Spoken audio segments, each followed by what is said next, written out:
Hozirjon. Ma boshida hozir yo'q. Ha?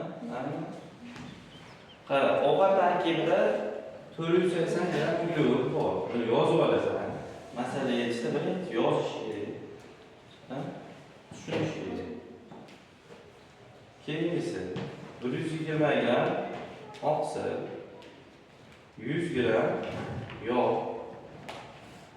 Endi 5-6 gram tuz bor. Bu tuz nima qilmaydi? Energiya bermaydi. Energiya bermaydi. Demak, bizga energiya beradigan narsalar o'lchanasiz, to'g'rimi?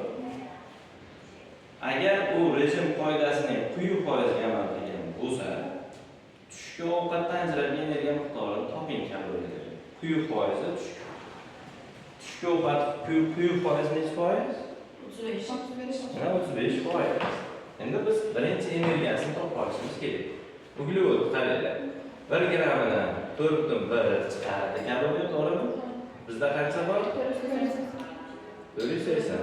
Demak, 480 ni 1 ga ko'paytirsak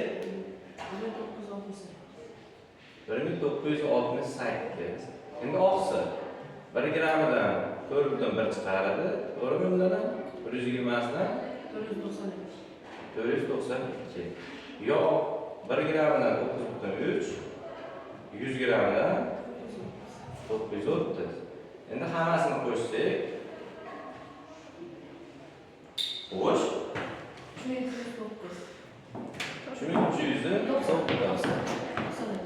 390. Bu 100% ovqatdan chiqqan energiya, to'g'ri. Ha? 390. Endi biz necha foizini topishimiz kerak? Demak, mana foiz tagiga foiz qo'yamiz, deymi? Mana x qilib olsak, 35 ni 390 ga ko'paytirib 100 ga bo'lsak, javob chiqadi. Chiqadi.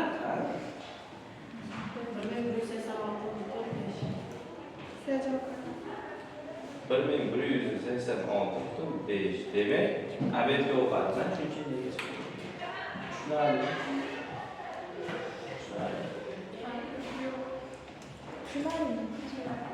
Bu qaysi yozib olgan?